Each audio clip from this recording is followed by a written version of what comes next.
Hello and welcome back to the Fixing Football podcast with me, Martin Naylor, and I'm here with Scott Naylor and Liam O'Meara. Scott, how are you? How was your holiday? It was lovely. The weather in Paris was beautiful. The Olympics, although it was over, still managed to ruin elements of the trip for me by blocking off and defacing all the beautiful French architecture. But otherwise, I can't complain. It was a really nice weekend away. How was your weekend? It was good. I was playing at a festival in Clitheroe and it was class. It was really good. So, on the off chance that we have any listeners who were there, nice one. We had a really good night. At one point, Liam, there was more people in my tent than there was in the main tent where Tinchy Strider was performing. Yeah, no, I was there. I was there watching. So I must have missed you. And then the headliner, who was Jordan North of Capital Radio, he ended up having to go on late because my tent was so full, doing the sounds of Ibiza is apparently what I was meant to be bringing. But I just did my own thing. It was really good. It was good to do. Liam, how are you? Yeah, good. Yeah, good. I had a relatively quieter weekend. Well, it's international break, and the tip, it's a proper, like, you know you're getting on, and the tip's something to look forward to. Find it very cathartic. I enjoy a trip to the tip. No, go on. I've got nothing else to add, to be fair. I feel like we've covered that. It's like proper man play. Listen, you are probably, in fact, not probably, you are the only one out of the three of us who watched England this weekend, seeing as it's our international break. Yes. Fill us in.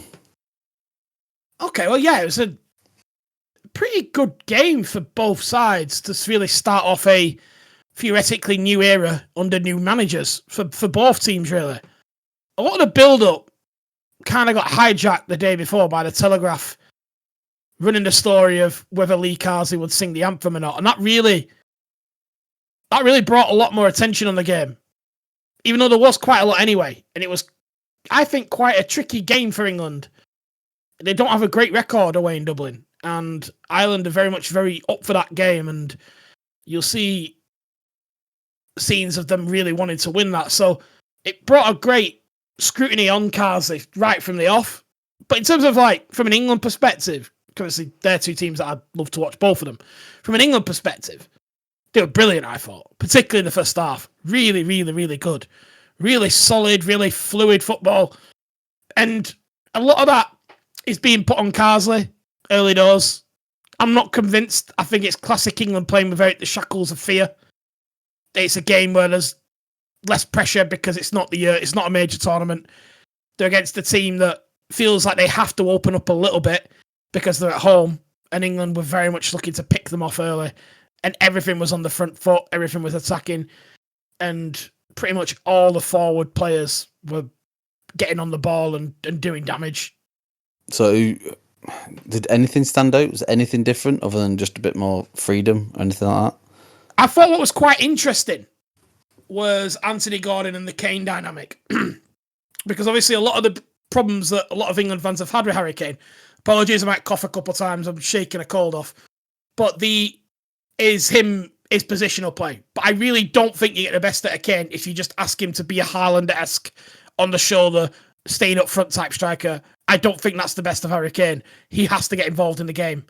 So Anthony Gordon really gave England another outlet for that, because every time Kane dropped deep, he was bringing defenders with him, and it gave Gordon a massive opportunity to run forward.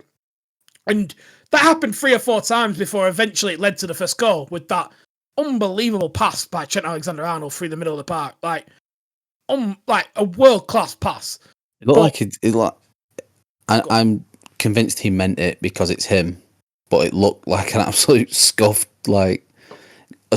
drilled effort that he caught on the outside of the boot. I'm pretty sure he meant it because it arced into it. But what makes that pass is the run. Yeah, that's just something England haven't had for a long time, and that run just opened the game up completely. And then in the carnage that followed, Declan Rice puts England 1-0 up, but that threat of Gordon running beyond the striker was very much something England missed with Foden there, where Foden just sort of bled and created like this sort of congealed attacking mid three of Saka, Bellingham and Foden just stepping on each other's toes. It was interesting to have someone who was very direct, essentially being a winger, was the big difference here. And it's just a shame thinking what could have been in the Euros, I think. Yeah, I was going to say, it's funny that no one mentioned that prior to the Euros, to Southgate. Maybe if someone had been listening to a certain podcast, maybe things might have turned out differently. I think this is the issue, though. But I think when it comes to the tournament, like, are you going to not play Bellingham? Are you going to not play Foden? And this is the issue, isn't it? Like, is there a manager that's brave enough to create a team, even though, as it comes up, the media will hang you to dry for it because you'll be missing their favourite player, whoever it might be. You know, Grealish played this week and he was good in that number 10 position, but he hadn't played there in 3 or 4 years. Yeah, that's Carsley simply remembering an old version of Grealish. Like, there's plenty of people that should have been playing ahead of him, really, in that position. Gibbs White was very unlucky not to start that game in that position, having actually been playing there for the last 2 years. But Carsley's had his own ideas because he's got the freedom of the interim job. It doesn't really matter in a way. He can do that. So I just don't think that happens in real life. I just don't think that happens when you go to a major tournament. No one is brave enough to make those type of calls where someone like Foden is, yeah, you're mint, mate, but we want to play Gordon because it's better for the team. That just doesn't happen. The English fans and media just don't allow that to happen. Yeah. So we've got Finland this week, and then we'll have a break for a while then from internationals. What? Good. I mean, yeah, I know. I've really dialed out of this one, but I mean, do you see Carsley being there long term? Do you see it being the plan? I mean, because it's not exactly the biggest test in the world. Ireland, who we beat every time, and Finland, I can't remember the last time we played them, but we probably beat every time as well. Can I see him there long term? No, to be honest. I think he might stay around the system, and it'd be interesting to see what he does next after this, because he's going to be. It'd be very hard for him to mess this up. He's very much at the product of that shambolic Nations League performance England had this time a couple of years ago, where they lost to Hungary 4-0 at home. They've been relegated. That's why we're playing Republic of Ireland, Finland. Like, it's not great to be playing these teams really in the Nation League. So it undoubtedly is going to win. I think they have grander designs on who comes in for that job. I still think they fancy the chances on getting Pep for a one go at a World Cup in the USA. And I can kind of see it happening if he did leave City at the end of next year, as almost like his, almost a break kind of job, because it's not the same demands day in, day out. He might fancy giving that a go for a major tournament. I can see it happening, to be honest. So I don't think it will be Carsley leading us to the World Cup, if that's the question. He seems quite blasé about the job. I can't think of a better word. It doesn't seem to appear like this is a great honour for him. A guy with 0 senior level experience of managing football. I think that's unfair. I think he said as much. That's my opinion of how he comes across. I don't want him to look like he's overawed by it. The players know him. He's been around the settle for years. A lot of these players are his under-21 players, so it's a natural progression, isn't it? It shouldn't feel like a big deal almost. It shouldn't hurt to crack a smile though now and again. Yeah, but do we look too much in this idea of the perfect England manager and what they look like, what they say? Like, I thought it was quite refreshing to see someone who, just a bloke at work, innit? Like, he's put his cones out, he has his idea on how to play. Like, I don't know. It was nice. I just think that the anthem thing kind of ruined it all, really. Like, I just feel like we just went like a direction we just didn't need to go down. But no other country does that kind of debate happen in. It's just stupid. And don't get me wrong, there'll probably people listening to this, or person listening to this, who thinks that he should sing the anthem. But like, no other country is asked about this debate. It's simply England. And it's just, for me, it's self-sabotage. Well, have you seen Roberto Martinez is getting stick now by the Portuguese fans for starting to sing the national anthem? Because in his words, he fell in love with the country. No, but originally he wasn't Spanish. singing it. He's Spanish, isn't he? Yeah. It's the last country's national anthem he should be singing. So yeah, he's. But yeah, I mean, you've probably seen the highlights, so you've got your own thoughts about it, boys. What do you think? There's one point I have seen the highlights, but only a brief 3 minutes of the goals and some attacking play. Probably looks like we should have scored a few more. If I'm being honest, I think Saka had a good chance towards the end, and someone else. I was only asked about Saka, to be honest, because I wasn't watching the match. No, with your points on the England manager about it being refreshing, I don't agree, because I feel like in my head, after the Prime Minister, the England national team manager is the most important job in the country. It seems like it's got the most pressure. Important's the wrong word, but it comes with the most pressure. But it doesn't need to. I think that half is the problem, though. Like I feel like that pressure is literally what holds it all back. But the pressure is coming from how important football is to everyone in this country, to that amount of people. But does everyone just need to chill out a bit? Yeah, in life in general, in the world in general, yeah. Yeah, just like, you know what I mean? Like, would we be better if we just chilled out a bit? Oh, the title of this episode is going to be everyone needs to chill out a bit. I think Liam's right. I think it shouldn't. There are certain things that shouldn't impact it and shouldn't matter. But the world isn't perfect, so they do. Like the national anthem thing, I agree, it's ridiculous. But if you know those are the rules of the game, maybe try and play them a little bit more intelligently. As ridiculous as they are, that's the situation that you're in. So it just make the best of it. It just reminded me so much of that South Park episode where they're literally like the whole sporting event is watching who sings the anthem the most, because we had Lee Carsley not singing it, and then Declan Rice was definitely singing it. Like, yeah, and it was like, and I just thought it's literally like art imitating life here. This is and then as soon as that finished, like everyone just not bothered anymore. Like, all the football's on there. like the room clears like in that episode. So it just really reminded me of that. Hopefully, this weekend regular football will be back. Scott, who else is playing this weekend? We are playing Bournemouth. Bournemouth away we've got. Oh, all right. So easy Bournemouth win. Yep. Probably. We don't have a great record at their stadium as well, by the way. It's improved. I think we've won our last two, but before that, it was awful. Liam, where are Bolton at? Well, the same as the last time, because we haven't played. I don't mean like literally where are they going to be this weekend? Where are we in vibes? We have got Huddersfield at home this weekend, which is a tough game. Doesn't get any easier, really. And yeah, a bit of pressure on that game. Bit of pressure. What about Arsenal, Martin? I'll pass the ball back. Who have Arsenal got? It's the North London derby. Oh, of course. The NLD. On Sunday. Yeah. So I don't really have any predictions or anything yet for any of these. I'm just looking forward to proper football being back. This international break really does my head in. Like the end of the transfer window, and then I just want to get everyone to get into it and get started. I want to see Sterling and want to see all our new players and stuff. I lost my mind this morning because all I've heard from Bolton is, we need this international break, get the players in, work on the stuff. Just read today, like, back in training today. Missed it all. It's just back at work. It's just the normal week now. Like, just a normal build-up for a game. They've had half term. Yeah, it's just used it all.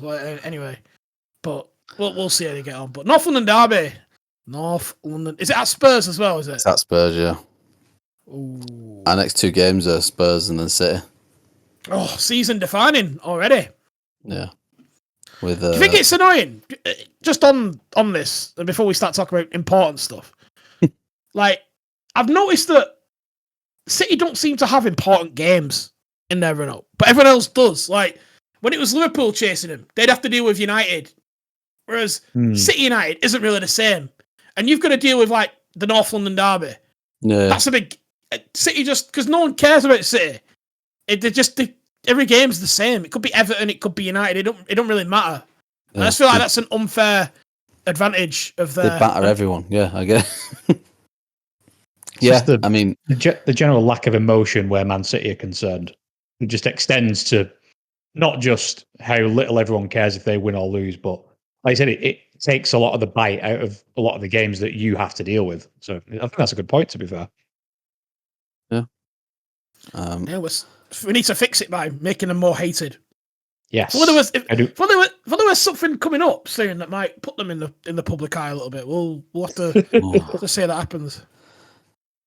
We can all hope, mate. Look, it's a pipe dream. Listen, we've had a few subjects on the back burner for a while, and this international break's given us a chance to do a bit of homework.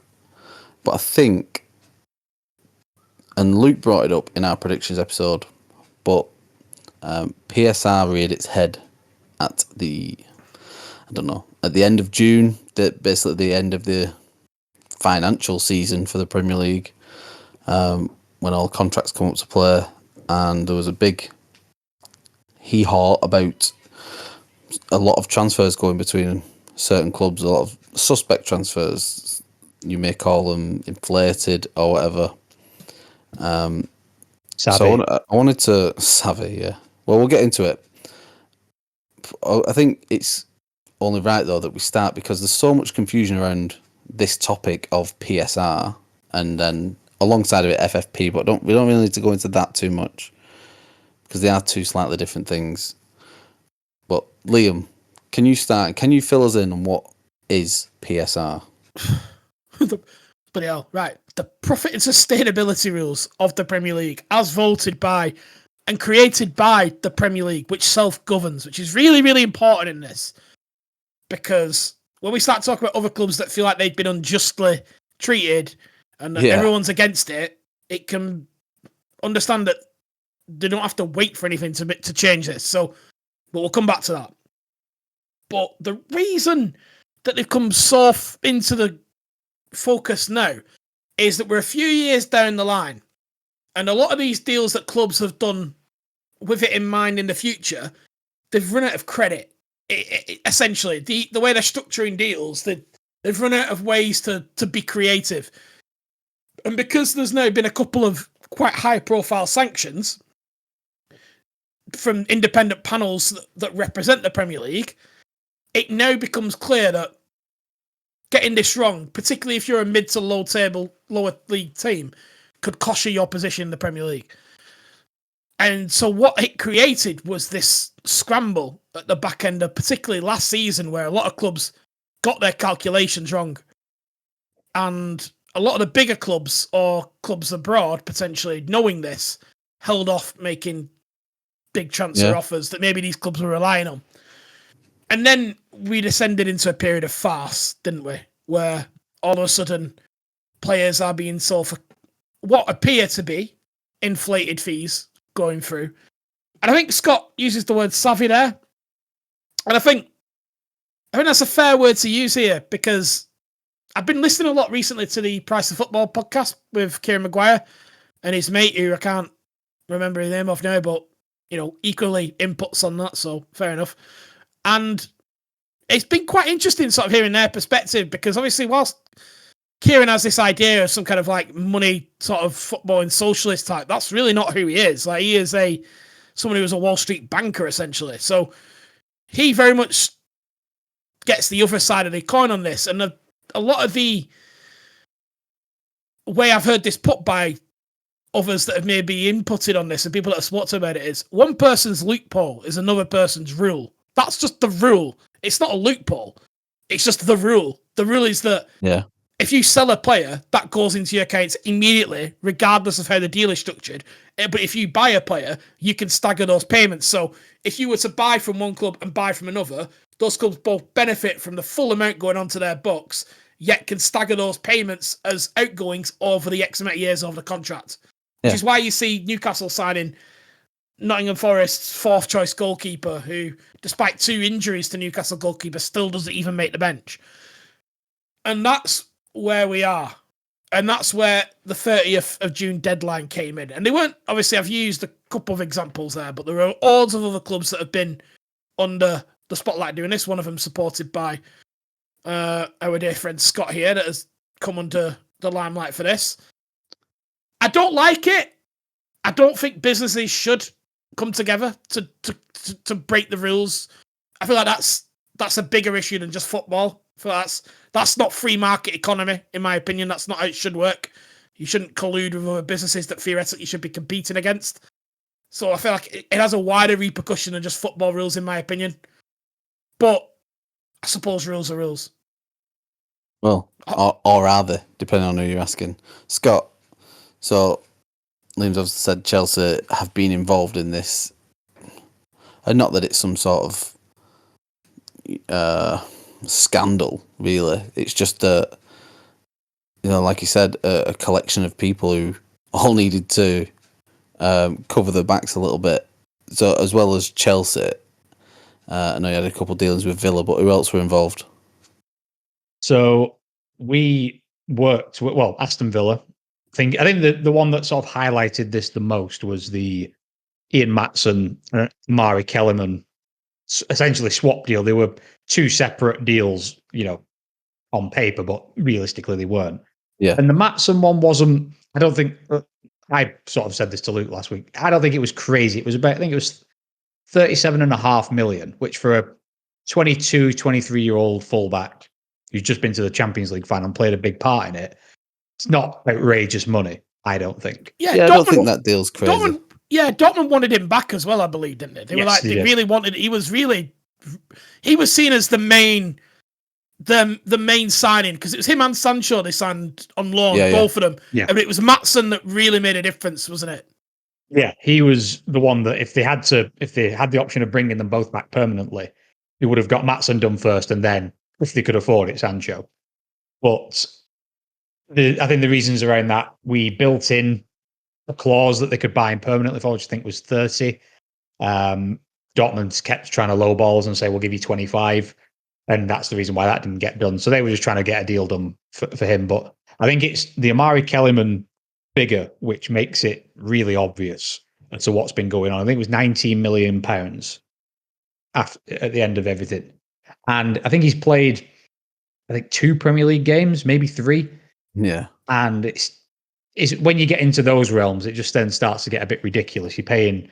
Having said that, we also paid similar money for Carney Chukwuemeka the year before, maybe 18 months before, who also hadn't played a great. I mean, I think he was slightly different in that I think he was a much more coveted talent. I think there were other clubs sniffing around him for quite a while. Yeah, I don't think you're the club to judge the comparable purchases off, to be honest. But, probably not. Yeah, but the Kellerman one's interesting because he's so unknown that he comes up quite often. You mention him quite often. Then if you ask me after the podcast, who was that player Scott was on about? Gone. Like I completely forget about him. Martin, you got quite a bit of a good deal, though, didn't you? Of all this, like Chelsea wanting to snip away at their outgoings and picked up Sterling for ridiculous terms, really. I know. Chelsea are covering.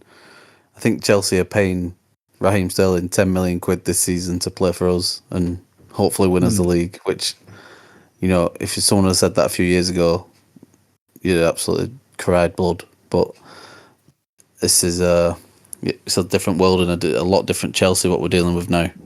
It reminds me very much of those sort of baseball-esque type loan deals that they do, where teams really pick up quite hefty wages on players that have left. I'm not going to pretend I watch baseball, but I have read about this. Like, do you see those kind of loan deals and the horrific numbers where they're getting, essentially paying someone like millions to play for someone else? Yeah. It's the world part of our ownership comes from, isn't it? So we're starting to see those influences creep in from the sports that they know and have had a lot of success in. And I think it's how you frame it, isn't it? So we're paying Sterling what? I think he's got 325 grand a week wage. I think Arsenal are paying about 100 grand of that, maybe. Yeah. So we're paying him, you could say we're paying him 225 grand a week to play for another club. But are you also saving us, what's that, 100 grand a week? Yeah, 1.2 million. Are you saving us, 1.2 million quid a month or whatever it works out as, or a year rather. Sorry. So yeah, it depends on the lens that you look at it through. But yeah, a lot of particularly rival clubs doing business where they probably wouldn't have done without these rules and restrictions. Yeah, look, I'm not going to be all high and mighty about it, but I don't really like it. But excuse me, it's a symptom of the rules. It's a symptom of the rules, which obviously brings us to the fact that these rules can be changed, and these rules are flawed. And I want to quickly take us to Leicester, which was a really interesting situation. How essentially this idea of whether they can even be charged was essentially a matter for actual legal. Yeah, just through a bit of research, it was that Leicester had lost Leicester's loophole argument in all this. So they were charged, and it would have been like a 2-point or 3-point deduction this season. And this is relating to the year they got relegated from the Premier League. Yeah, I believe there's a minimum of. The rumours is it could have got up to 7 Leicesters. It was quite a big big amount of money they were over. So, but their argument is what seems to have stood up in court, is that they closed their books as a Premier League club on the 16th of June of that year. And so when the rules needed to be enforced, they were never a Premier League club. They were then a Championship club by the 30th of June. Which is absolute. I mean, they're taking it down to the finest degree of detail here, but it seems to be something that's stuck. It's what you pay lawyers for, isn't it? Well, this is lawyers for to find this stuff. It's this golden chip concept that they essentially passed the golden chip on to Luton, I think it was. Whoever. Yeah, literally like, our membership is over. We are handing this membership to you. Do you accept this membership? Yes, we accept this membership. And by doing so, like you say, they were then no longer, theoretically, it's been ruled that they're no longer under the jurisdiction of the Premier League. And yeah, just fascinating. But at the same time, also not at the jurisdiction of the Football League, because they were not in the Football League for the majority of the time. So quite literally beyond reproach. Like they could not be touched for it from either organisation because they're not connected. Despite being connected on loads of stuff. That was the year after they'd won the FA Cup that they were then relegated, which is, they're just a mad club. Their story over the last 15 years is just insane. But yeah, to then become at this point where they're due some serious repercussions, really, what could be for this season. The fact they've got away with it because of a fortnight's worth of time difference in the rules is just, it's insane. There was a bit about, I mean, you said to the rules changing, Liam, but before we get on to what they're about to become, we have seen PSR rules be enforced. Obviously, last season we spoke about it a bit with Everton and Forest, another two clubs who were sort of involved in the PSR transfer scheme before the 30th of June. And I think they would have been looking at Leicester's story quite carefully. 100%. Everton's a really interesting situation because, yes, they have PSR issues. Obviously, they're the team that got done last year twice in one season, and also they've had to sell players through this summer. Not just obviously on the 30th of June, they had to sell Andre Onana for quite big money, not really replaced him. But they've got bigger problems, Everton. And I must admit, when I see this idea of the Premier League and PSR holding them back, which you seem to see their fans sort of pushing quite a lot online, you just want to shake them and just like, are you for real, guys? You're literally borrowing money from anyone who'll give it you at the moment to pay for the stadium. You've got bigger issues. Like, the last thing you need is an expensive new signing. Yeah. So, well, this leads me on nicely back to Chelsea, Scott. And you've got yourself in there's 2 points about Chelsea here.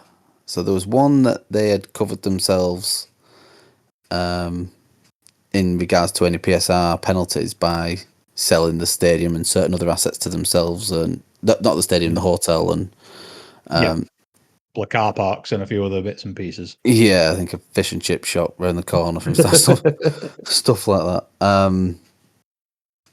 But apparently UEFA aren't going to accept that as part of their FFP rules with you competing in the Conference League this season. I mean, has anything come out from Chelsea about this? Not really from Chelsea. This is probably coming from Martin Ziegler, who, if you're listening, Martin, you're a fucking arsehole. So fuck you. Martin Ziegler has a raging hard-on for Chelsea's financial situation and everything. He's predicted our financial ruin every sort of 8 or 9 weeks for the past 3 or 4 years, and he's never once come true. So he's obsessed with. He's been following our. I think it just got approved by the Premier League. This sale of I believe it was the hotels. There's 2 hotels attached to Stamford Bridge. I think it's just been the Premier League have just said, yeah, it's fine, come, which is an interesting precedent that they've set for other clubs who may have other similar assets who they could sell should they get into a sticky position. I do think that's a closing hole, that one. What do you mean? I don't think that's going to be something that's available in the near or medium future, which I think is what prompted Chelsea to do that sooner rather than later. The only thing with stuff like that is you can only do it once. Yeah, you can only. It's a patchwork, and it's very much a very, very short-term fix for a longer-term problem. There was as well. Oh, sorry, I'll stay on Chelsea for a minute. There's a bit of infighting going on. Oh, there is. Yeah. I was wondering if you talk about this. Chaos at the bridge. Chaos at the. I can't call another episode chaos. I'm running out of things to. Mayhem at the bridge. Dark Can days. you call it chaos? Can you call it chaos if this is just what we always are? No, it's like EastEnders. I feel like things need to change. For there to be chaos, there needs to be actual change. What's happened to this once great club? Look at Still them now. great club. Just you don't need to go into too much detail because there's probably not loads of it out there. But from what I can gather, Mr. Is it Egbali? Is that his surname? Because in my head, Egbali is his full name. He's like Cher or Madonna. Egbali. No, his name's Bedad Egbali. He is. So I'll cover off what I know, and naturally, a lot of this is going to be briefing from either party, and these guys will be masters of telling the media what they want the position to be to control the narrative. So you got to take some of this with a pinch of salt. But it seems that since perhaps the summer, there's been a big breakdown in relationships between Todd Bowley and this Bedad Egbali, who is the co-founder of Clearlake Capital, so Clearlake are the majority shareholder of Chelsea. They own, I think, 61.5% as a business. Egbali and the guy who founded it with, the guy called Jose Feliciano, they own between 2 and 3% between them as like individuals. Clearlake holds the majority. So they have what they've deemed as irreconcilable differences over quite key strategic points about Chelsea, such as the stadium. So Todd Bowley is allegedly, again, this is the brief, Todd Bowley is apparently pushing for a very quick, and he sees the stadium as a priority. He wants to get that rebuilt and give Chelsea a big state-of-the-art facility sooner rather than later. Clearlake see that as not as high up on the list of priorities. The recruitment structure, what we're seeing right now is very much a Clearlake-driven policy of heavy data usage, youth-led, not spending on what we would deem proven and experienced talent. Todd Bowley seems to also value the youth-driven, data-led, whatever.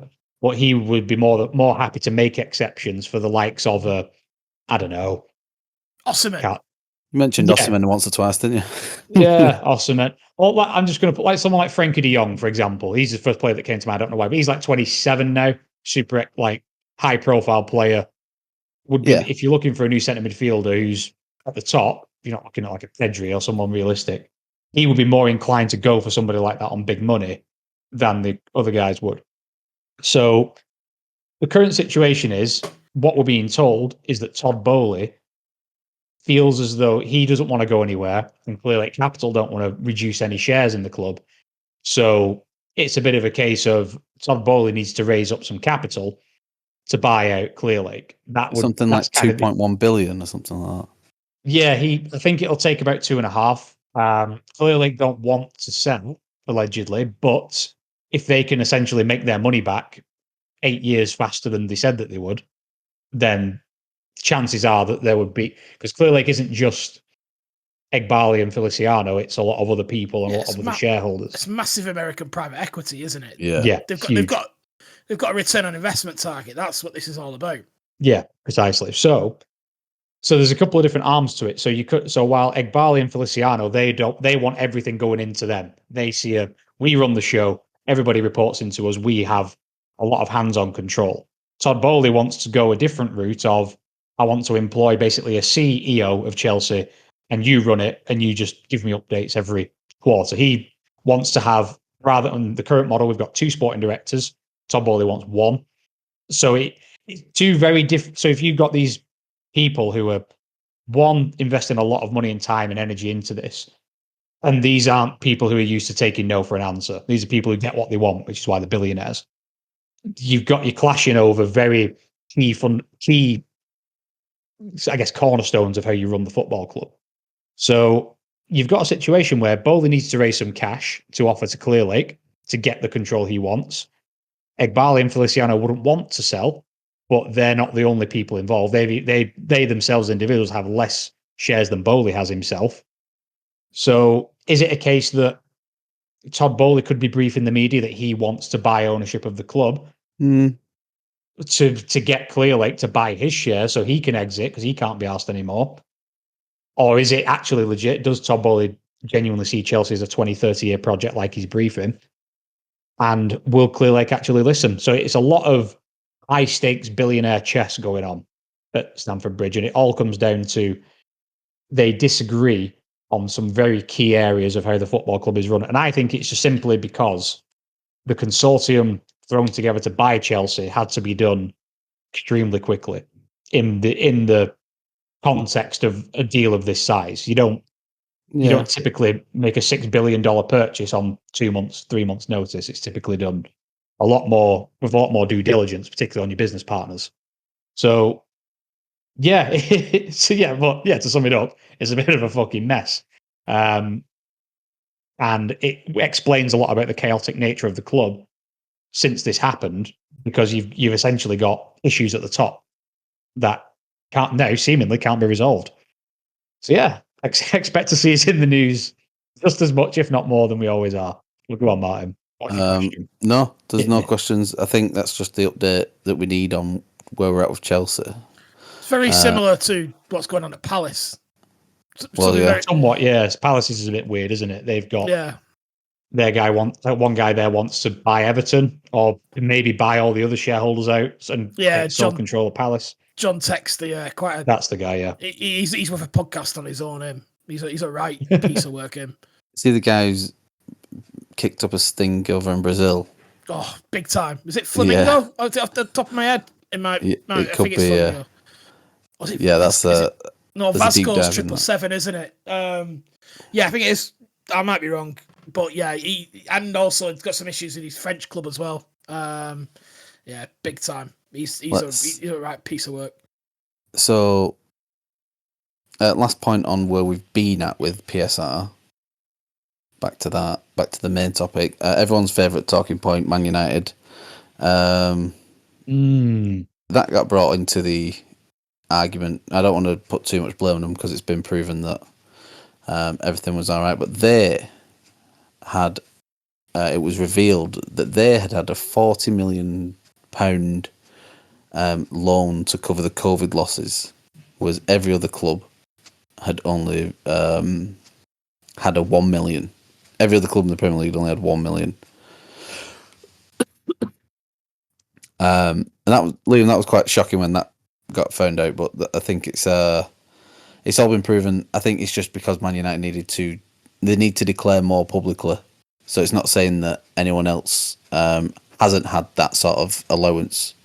I'm not sure where that money's come from, to be honest. I think there's a couple things at play. You're exactly right. They've got to answer to the New York Stock Exchange, which is it's very different in terms of how they operate. And the problem they've got is because they announce the fact that they're expecting losses, that creates problems with their advertising. So whereas other clubs can maybe be a little bit more coy about it because they're owned on different terms, because they're essentially a publicly owned company. Like they are, well, not publicly owned, sorry, they're on the stock exchange. So they essentially have to announce it because you have to make these kind of things to investors that's potentially going to buy into shares. Sure. So because of that, it made them have to negotiate deals on advertising and sponsorship, knowing they're not going to play games and things like that, which left them shorter than they would have been had they not announced it. So I think, look, I'm happy to jump in and twist the knife on United whenever it's possible, but I don't really have too many issues with this. When it comes to finances, they're a completely different beast, and I think pretending that's not the case doesn't do anyone any good. If you listen to any financial experts, I think it was quite common around definitely the top 6 clubs and maybe a couple others that their allowance was a lot more inflated than what actually was. Man United's just the only one who ended up declaring it publicly. Right, I want to wrap up PSR a little bit, but PSR is changing, and it's going from its current model, which is basically money out, money in over a 3-year period with whatever other allowances and that. I mean, and it's going to the. I mean, which of you is more familiar with these details about what it's going to? Is it squad cost relationship, isn't it? It is. It's yeah. Yeah. It's I think it's more aligned to what UEFA enforce, and that's their. This is like the UEFA model, probably with some tweaks and changes, but yeah, I think it's squad cost ratio. I think the name of it is. It's essentially What cost to revenue ratio? Right. So yeah, I think the general gist is the way that UEFA's model works is you can spend 85% of your revenue on wages and transfers, which, as an initial headline on paper is, I guess, a bit concerning if you are not one of the higher revenue clubs in the league. Like if you're Man United, that's amazing news because your revenue's absolutely obscene every year. But if you're Bournemouth, you're always somewhat playing with a much lesser pot, but at least everyone was playing by the same loss rules at one point, whereas this is a bit different. Yeah, well, it was a set figure, wasn't it? Like for certain clubs like Arsenal or Chelsea, whoever, it was 155 million loss over 3 years, but then for newly promoted clubs, it was like 30 million or something. So that was the big discrepancy. Whether or not these rules work, I mean, clearly they seem like they think they're going to because they've all voted for it. But I want your opinions on whether you think it's fair that these rules are changing. I mean, rules change all the time. They came in so they can be taken out as quickly as long as everyone votes on it. But after seeing Everton and Forest, which get points deductions, which could have cost them billions in the long run, because there's no saying that you come straight back up from the Championship, you get back into the honey pot that is the Premier League. We can all hope it happens one day, but yeah. But is it fair that the rules are being changed? Yeah, probably. I do believe it depends what you're trying to achieve with PSR. If they're changing them for the better, for the greater good, you don't want to be creating a bigger gap. What is financial fair play? What you're trying to achieve? Are you trying to stop? What are you trying to stop happen? Are you trying to stop a club or someone in wanting to invest their own personal wealth into a football club as they see fit? As fans understand financial fair play and PSR, whatever guys you want to call it, coming in to stop situations like Portsmouth, like Leeds, like Wimbledon years and years ago, like Bolton, where clubs have spent way beyond the means and been on the brink of total extinction. And UEFA Can't think of the word. Semi-finals. So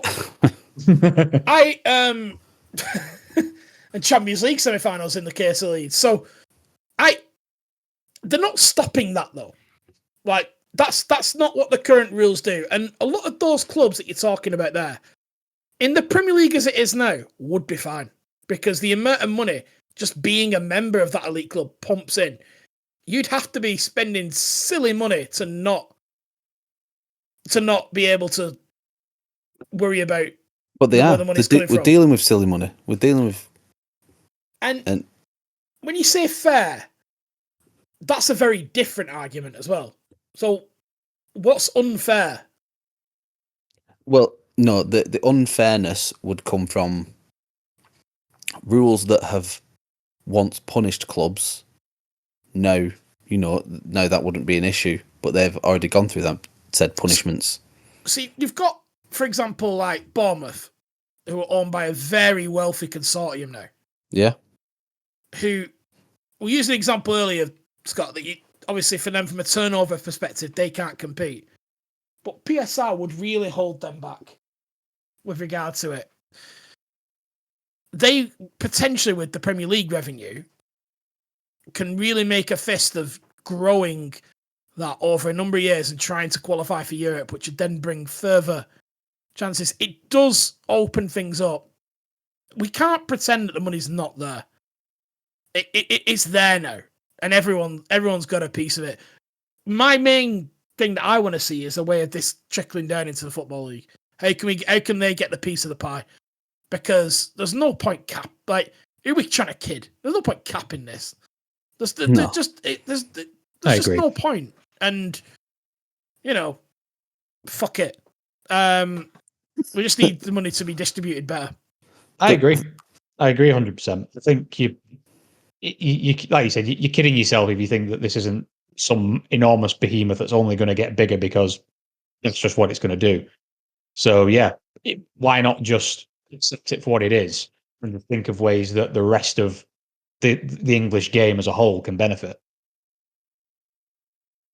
So, I mean, Newcastle have been big protagonists in this, that they've been being held back because of said rules, and they are the richest club in the world if you go off what their owners' wealth. But they've been hamstrung by these rules, and me personally, not that I have any affection for Newcastle whatsoever, but they should be allowed to spend however much they want,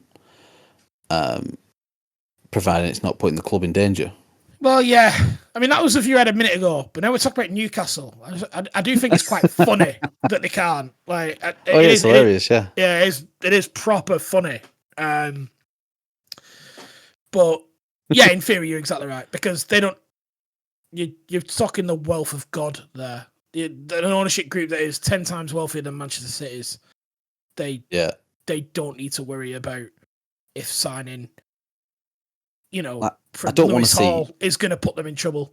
Yeah, I don't want to see players on, 10 million quid a week, like the absolute Harlem Globetrotters of football. But I do also sort of want to see it like the the twisted side of it. Just the ridiculousness of the whole. Yeah. Yeah, you want to see Newcastle happen, don't you? Like, fuck's sake. So, like Liam, the future of PSR, is it going to work? What do you see, and then what's further down the line, do you think? I think what's important is if they're going to bring in rules that they're properly written and enforceable. I think that's the Leicester situation is horrific. Everything else, like the loophole thing, didn't look great either. No, but that's a harder one to stop. The Leicester one was horrific from a rule perspective. So these rules need to be written, need to be enforceable, agreed upon, and everyone can then move forward knowing where they stand. They need to be absolutely airtight, don't they? Yeah. Yeah. I think do that and they'll be all right. I have no further. No, it's like any rule, isn't it? All you want is clarity around what it is, how do we play by it, and how do we avoid punishment. Like, people aren't asking for a great deal of this. It's fairly, whichever sort of legal consulting firm the Premier League uses, pay them a bit more for a bit more time, and just get them to make sure it's shit hot before I think that legal firm's been given quite a lot of work by the Premier League over the last few months. So, do you think it's important? Do you think it's important that the fans are kept in the loop as much as possible with this because, No. I mean, what is PSI is why we started about this, but you don't think it's important that fans have some sort of open knowledge about this side of the game? It's all everyone talks about. Can't see what good that does anybody. I mean, you could, but that doesn't. It's podcast episodes. It does, yeah, it does. But then does it because then we know everything, and then it's like, oh well, not telling anybody anything. Yeah, well, it makes it a bit boring. I don't think so. I think unless the fans are part of the ownership, then if there's some sort of fan supporter group who's a major shareholder or whatever, then fair. But I mean, what good would it do? What do you mean, actually? Like, when you say fans part of the process, what do you mean? Do you think, like, it should be... Do you think, like, accounts should be published? I mean, accounts are published, to be fair. Do you think that, like... No, I meant more so if you had fan representation in the ownership of the club. Like, I think Germany has that sort of model, don't they? I think the Bundesliga's got that. An element of fan ownership in... I think the fans have to own the majority of the club, don't they? Yeah, but like also... an official supporters group. But also the Bundesliga's no better than the football we used to play in the fucking Bolton Arena. So, like, look at De Ligt's comments about it today. So, like, I agree. It's good to be part of it. Important. But I just don't see... I don't think it does. The private businesses... Yeah, like it's like asking any private business to be dictated to by, support by their own customers in terms of how the business is actually run on a day-to-day basis. Yeah, you listen to, you take it in, you take the feedback in, and you adjust your product offering accordingly. But you don't then get dictated to by those people. Yeah, exactly. Clearly, Capital aren't going to listen to like dickheads like us sat in our second bedrooms talking into a microphone that we bought off Amazon, are they? They're not going to listen to us. So they're just going to crack on. It'd be great if we were part of the process to an extent, but also, you just want to watch football, don't you? It is boring. Like, we talk about it because it's dominated the thing, because the rules weren't watertight. That's why this is news. Yeah. Breaking rules wasn't as a big a deal. Like, that they broke the rules, it was enforced, it held up with an independent panel because those rules that Everton broke were watertight. It was later when rules weren't watertight, it became a problem. Yeah. Right. So agreed. What the fuck do we know about running football clubs? Realistically, what do fans know? I think anyone who saw Schoolboy Error, Scott, in the mid 2000s to late 2000s would know. I know a thing or two about running a successful five-a-side team. Fair enough. Stand corrected. And on that bombshell, let's wrap it up. Real football is back this weekend, so everyone can sit back and relax. We'll revisit the financial aspect of the game, I'm sure, in the upcoming weeks when a certain club in Manchester begin their hearing. So we'll, keep our ears to the ground about that. Thank you everyone for listening. We really appreciate it. Please remember to like, share and subscribe and do all that good stuff. It really does help us with algorithms and helping us make content. So please do keep listening and sharing and subscribing and do all that good stuff. Just give it a thumbs up. It's free. Don't be tight. You can find all the information for any episodes at www.fixingfootballpodcast.com. And that's it. I'll catch you on the next one. Bye, boys. See you later. Thanks, everyone. Bye.